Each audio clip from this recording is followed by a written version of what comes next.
नमस्कार दोस्तों, पाथफाइंडर पर आप सभी का स्वागत है। मेरा नाम है डॉक्टर महिपाल सिंह राठौड़ और आज इस लेक्चर में मैं आपके साथ चर्चा करूंगा एक ऐसे टॉपिक की जिसमें वाइल्ड लाइफ कंजर्वेशन और इंटरनेशनल डिप्लोमेसी दोनों शामिल है। तो ये टॉपिक है भारत के द्वारा हाथी दांत के व्यापार और हाथियों के व्यापार को वैध करने के बारे में।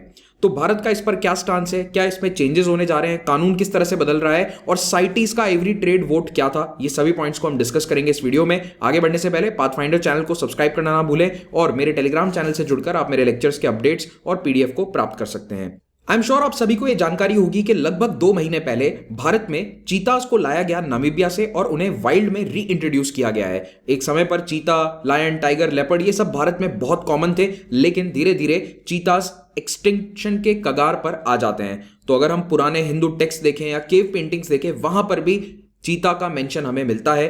पिछली सदी के कई फोटोग्राफ्स में हम इस तरह से चीतास को चेन्ड अप देख सकते हैं, यानी कि इन्हें पालतू के रूप में रखा जाता था, जिनका इस्तेमाल होगा और इनका इस्तेमाल होगा शिकार के लिए। हंटिंग में चीतास को यूज किया जाता था राजा महाराजाओं के द्वारा।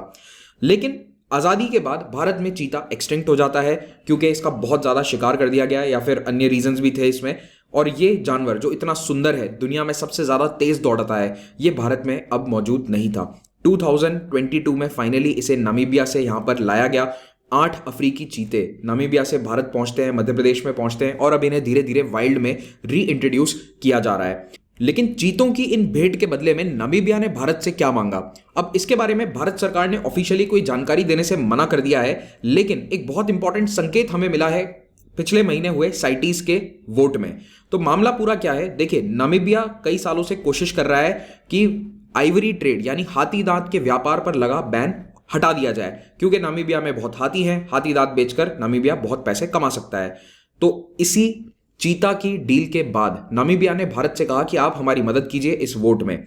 लेकिन ये डील क्या थी और इस पूरी डिप्लोमेसी में क्या हुआ, ये जानने से पहले साइटीज के बारे में आपको पता होना चाहिए। CITES, convention on international trade in endangered species of wild fauna and flora, नाम से ही आपको पता चल रहा है कि ऐसे जानवर जो या तो एक्सटिंक्शन के कगार पर हैं या फिर एंडेंजर्ड हैं, उनका व्यापार नहीं होना चाहिए, उनके बॉडी पार्ट्स का व्यापार नहीं होना चाहिए। इसे रोकने के लिए एक अंतर्राष्ट्रीय संधि साइन करी गई है, जिसको दुनिया के लगभग सभी देशों ने साइन कर रखा है।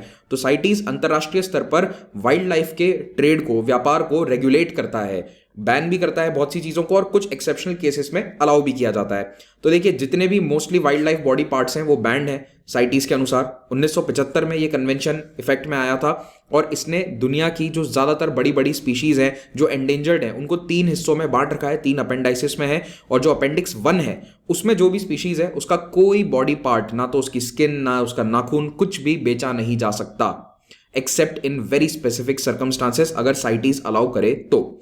एशियन और अफ्रीकन एलिफेंट जो हाथियों की दुनिया में 2 सबसे बड़ी प्रजातियां हैं, दोनों अपेंडिक्स 1 में आती हैं। इसका मतलब यह कि ना तो आप हाथी की खरीद फरोख्त कर सकते हैं, ना ही हाथी के शरीर के किसी भी अंग की। तो मेनली हाथी में हाथी दांत ही होता है जो बहुत ज्यादा कीमती है, हाथी को कोई खरीदना बेचना नहीं चाहता। It is all about the elephant tusk और दी आइवरी। तो इस आइवरी के ट्रेड पर इनडायरेक्टली रोक लगा दी गई थी साइटीज के द्वारा। तो 1989 में दुनिया में इंटरनेशनल स्तर पर कमर्शियल आइवरी ट्रेड बैन हो गया, लेकिन इसके कारण हाथियों को मारना नहीं रुकता है।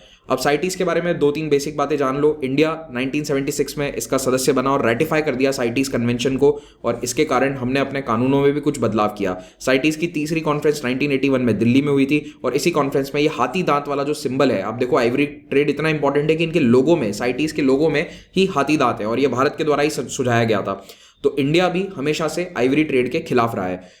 साइटीज के हाथी दांत को बैन करने के निर्णय के बाद भारत ने अपने देश के कानूनों में भी बदलाव किया। आपको पता है हमारे देश में वाइल्ड लाइफ प्रोटेक्शन एक्ट 1972 से लागू है, लेकिन इसमें हाथी दांत के बारे में स्पेसिफिकली कुछ मेंशन नहीं था। तो 1986 में इस कानून को अमेंड किया गया। इसमें एक अमेंडमेंट लाकर चैप्टर 5A ऐड किया जाता है और चैप्टर 5A कहता है कि जो भी जानवर शेड्यूल 1 में लिस्टेड है, और हाथी शेड्यूल 1 में आता है ऑफ WPA एक्ट, तो इन जानवरों के किसी भी शरीर के अंग का व्यापार नहीं होगा। It prohibits trade and commerce in trophies and items और एनिमल आर्टिकल्स। तो स्पेसिफिकली लिखा गया कि शरीर का कोई भी हिस्सा, यहां पर उसका व्यापार या ट्रेड नहीं हो सकता। तो इस तरह से भारत हमेशा से आइवरी ट्रेड के खिलाफ रहा है। लेकिन 1986 के इस अमेंडमेंट में भी एक लूप होल रह गया। इसमें दूसरे देशों से आयातित होने वाले हाथी दांत के बारे में कोई जिक्र नहीं था। और दूसरे देश मोस्टली अफ्रीकन कंट्रीज हैं जहां पर हाथियों की बहुत बड़ी आबादी है, तो वहां से आने वाला हाथी दांत वो कुछ समय के लिए लीगल था, लेकिन इस लूप होल को भी 1992 में बंद कर दिया गया। और उसके बाद से भारत में हाथी दांत और आइवरी ट्रेड पूरी तरह से रिस्ट्रिक्टेड है और बैंड है। इसीलिए हम कहते हैं कि भारत पिछले 30 सालों से पूरी तरह इंटरनेशनल स्तर पर आइवरी ट्रेड के बैन के सपोर्ट में खड़ा रहा है। तो साइटीज के इस बैन के बाद सब कुछ बढ़िया चल रहा था, हाथियों की आबादी भी बढ़ने लगी। अफ्रीका में इनफैक्ट 1990s में आबादी इतनी बढ़ गई कि 4 अफ्रीकी देश, बोत्सवाना, नामीबिया, साउथ अफ्रीका और जिम्बाब्वे, जहां काफी सारे हाथी रहते हैं, इन देशों की सरकारों ने साइटीज को कहा कि प्लीज हमें हाथी दांत बेचने की अनुमति दो, हमारे पास इतना सारा हाथी दांत इकट्ठा हो गया है कि हमारे रखने की जगह नहीं है। एक्चुअली जब हाथी मरते हैं तब उनके हाथी दांत निकाल लेती है ये सरकारें, वहां के जो मतलब नेशनल पार्क्स की अथॉरिटीज हैं, और उसको स्टॉक पाइल किया जाता है। तो इन्होंने कहा कि हमारे पास इतना सारा स्टॉक इकट्ठा हो गया है कि हमें बेचना जरूरी है। और ये भी रीजनिंग दी गई कि इससे जो पैसा आएगा उसका इस्तेमाल हम फिर से हाथियों को कंजर्व करने में करेंगे। तो ये विन विन सिचुएशन है। तो साइटीज ने एक्सेप्शन दे दिया, और साइटीज ने लेकिन बहुत स्ट्रिक्ट टर्म्स एंड कंडीशंस लगाई थी। उन्होंने कहा कि हम आपको परमिशन देंगे, वो टर्म्स एंड कंडीशंस आप मीट करोगे तभी बेचने देंगे। तो इस पूरे प्रोसेस में बहुत समय लग जाता है। फाइनली 99 में एक बार वन टाइम सेल अलाउ करी गई, तो उस समय जापान ने सारा हाथी दांत खरीद लिया। फिर 2008 में एक बार और ऐसी सेल होती है, उसमें जापान और चाइना दोनों ने ये हाथी दांत इन देशों से खरीदा। एक्चुअली ईस्टर्न मेडिसिन में या फिर ये चाइना जापान के कल्चर्स में हाथी दांत की बहुत इंपॉर्टेंस है, मेडिसिन वगैरह में यूज होता है, कई लोग इसे बहुत लकी भी मानते हैं। तो इसलिए यहाँ पर लोकल मार्केट्स में इनकी बहुत ज़्यादा डिमांड है आइवरी की, और यहाँ पर हाथी होते नहीं है। लेकिन 2008 में जब हाथी दांत की ये बहुत बड़ी सेल हुई, तो इसके बाद से चाइना में डिमांड खत्म ही नहीं होती है। अब इतनी ज़्यादा डिमांड बढ़ गई है कि वन टाइम सेल से काम नहीं चला, तो इलीगल पोचिंग होने लगी। हाथियों को मार मार कर उनके हाथी दांत चाइना के मार्केट में पहुंचाए जाने लगे। और 2008 से जो ये सिलसिला शुरू हुआ है, ये खत्म ही नहीं हो रहा है।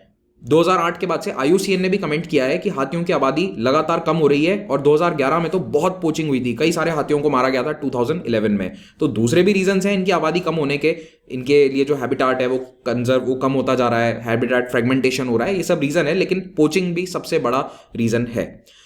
तो अभी भी नामीबिया ये कह रहा है कि हमें फिर से एक बार सेल करने दो। नामीबिया चाहता है कि अभी भी हम हाथी दांत बेचें, क्योंकि इनके पास अभी और हाथी दांत बचा है, इन्होंने सारा एक बार में बेचा नहीं था। तो नामीबिया और अन्य अफ्रीकी देश चाहते हैं कि फिर से हाथी दांत की सेल अलाउ करी जाए, और इस बार ये प्रेशर बना रहे हैं साइटीज पर और दूसरे देशों पर कि परमानेंटली ये बैन हटा दो, हाथी दांत बेचने की अनुमति कम से कम हमारे देशों को, अफ्रीकी देशों को होनी चाहिए। तो ये चाहते हैं कि पूरी तरह से आइवरी का स्टॉक पाइल हम बेचकर बहुत सारा पैसा कमा लें। अब भारत ट्रेडिशनली हमेशा हाथी दांत के व्यापार के खिलाफ रहा है, इंडिया बहुत स्ट्रिक्टली इसको फॉलो भी करता है, और इंटरनेशनल स्तर पर डिप्लोमेसी में भी हमने हमेशा इस बैन को सपोर्ट किया है। लेकिन इस बार जब नामीबिया से चीते लेने की बारी आई, तो भारत ने क्या रिस्पॉन्स दिया? तो भारत का रिस्पॉन्स दो तरह का था। नंबर 1 रिस्पॉन्स वाज दैट हमने अपना कानून बदलने की कोशिश करी। अब ये कोई नामीबिया के कहने पर हम नहीं कर रहे हैं, लेकिन इनडायरेक्टली यही कयास लगाए जा रहे हैं कि उसी सिचुएशन के कारण हमने ये अमेंडमेंट बिल तैयार किया है। तो भारत सरकार wild life protection amendment bill लेकर आई 2021 में, और अभी पार्लियामेंट के 2022 के विंटर सेशन में ये पास होने की पूरी उम्मीद है। तो अब ये जब बिल पास होगा तो इसके अंदर बहुत बड़े बदलाव किए गए हैं। तो मैंने जब आपको स्टार्टिंग में कहा था कि 2 टॉपिक हैं जो थोड़े से जुदा हैं लेकिन जुड़े हुए हैं because of one common thread. तो number 1 topic was this one, wild life protection amendment bill 2021 जो लाया गया है, उसमें क्या बदलाव हो रहे हैं, और दूसरा नामीबिया वाला जो इंटरनेशनल रिलेशन का टॉपिक है वो। तो इस अमेंडमेंट बिल में यह कहा गया है कि हाथियों का व्यापार हो सकता है। It will permit the commercial trade in live और कैप्टिव एलिफेंट्स। तो यानी कि जीवित हाथियों को बेचा जा सकता है जो बंदी बनाए हुए हैं, कैप्टिव हैं। तो भारत में बहुत सारे हाथी आप देखते होंगे, महोत वगैरह घूमते रहते हैं, उनको लेकर कई सारे मंदिरों के पास दक्षिण भारत में बहुत सारे हाथी हैं। So these are all captive elephants, और इनको बेचा जा सकेगा अब अगर ये अमेंडमेंट पास हो जाता है। तो state board for wild life इनको कमजोर कर दिया जाएगा, और जैकल, हाइना, फॉक्स जैसे जानवरों को वर्मिन डिक्लेयर करके उनका शिकार किया जा सकता है, तो उन्हें मारा जा सकता है। अभी ये वर्मिन नहीं है, अगर कोई जानवर वर्मिन है तो उसको मारा जा सकता है, अगर वो प्रोटेक्टेड है शेड्यूल 1 में तो फिर उसे मारा नहीं जा सकता। तो एक और बड़ी समस्या यह है कि प्रेशर यहां से आ रहा है कि कई मंदिरों में हाथियों की जो संख्या है वो कम हो गई है। अब हाथी अगर आपको फिर से लेकर आने तो खरीदने भी पड़ेंगे। तो ये खास करके केरला के कई मंदिरों के अंदर आप देखेंगे इस तरह के सजे हुए हाथी आपको नजर आएंगे। तो ये वाला भी एक मैटर है। लेकिन जो ज्यादा इंपॉर्टेंट बात है वो ये कि हाथियों का व्यापार अलाउ होगा। तो अब आप चाहे तो इसको पॉज करके पढ़ लो, ये बहुत लंबा चौड़ा इसके अंदर लूप होल बताया गया है, लेकिन इसका जस्ट यही है कि पहले पूरी तरह से प्रोटेक्टेड जानवरों का व्यापार बंद था, लेकिन अब एक एक्सेप्शन डाला जा रहा है, एक लूप होल डाला जा रहा है कानून में, जिसके तहत हाथियों के व्यापार को अलाउ कर दिया जाएगा। वाइल्ड लाइफ कंजर्वेशनिस्ट इस बिल के बिल्कुल खिलाफ हैं। उन्होंने इस अमेंडमेंट की बहुत आलोचना करी है, कई महीनों से आलोचना चल रही है, लेकिन ये इतना इंपॉर्टेंट बड़ा टॉपिक अभी तक न्यूज़ में नहीं बन पाया, शायद because of the nature of the topic. Wild life environment, इसमें लोग ज़्यादा इंटरेस्टेड नहीं रहते हैं और मुझे पता है कि इस वीडियो पर भी बहुत ज़्यादा व्यू नहीं आएंगे, लेकिन यूपीएससी पॉइंट ऑफ व्यू से ये काफ़ी इंपॉर्टेंट टॉपिक है, आपको इसके बारे में जानकारी होनी चाहिए। अब आते हैं दूसरे पॉइंट पर। तो पिछले महीने साइटीज में एक वोट हुआ था।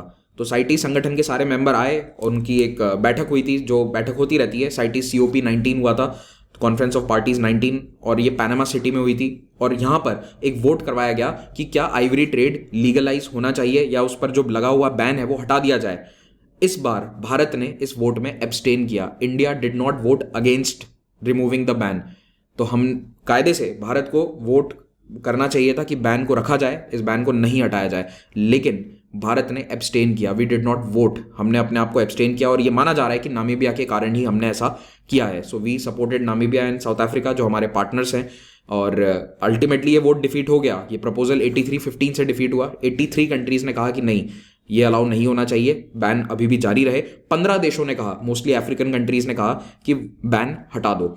तो वैसे तो अभी आइवरी ट्रेड इंटरनेशनल स्तर पर तो अभी भी इलीगल है, ये वाला प्रपोजल फेल हो गया, लेकिन हो सकता है कि 1 साल 2 साल बाद फिर से ये प्रपोजल आए और तब तक ये संख्या 15 से बढ़ जाए और ज़्यादा लोग इनके फेवर में वोट करें। तो देखते हैं आने वाले सालों में क्या होगा।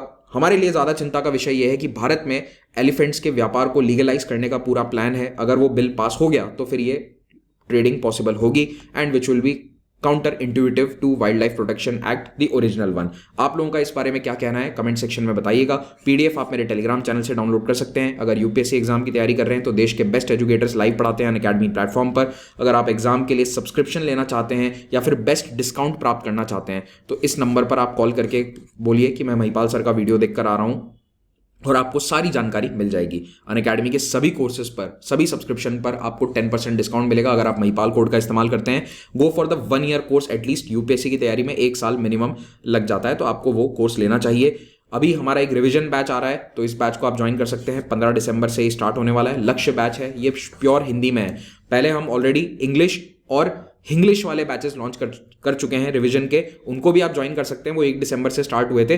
15 दिसंबर से प्योर हिंदी वाला जो बैच है, लक्ष्य बैच, ये स्टार्ट होने वाला है। It's a revision batch. 300 घंटे के अंदर सारा सिलेबस यहाँ पर कवर कराया जाएगा और ये वाला जो सब्सक्रिप्शन है you can get it for just 22,500 rupees.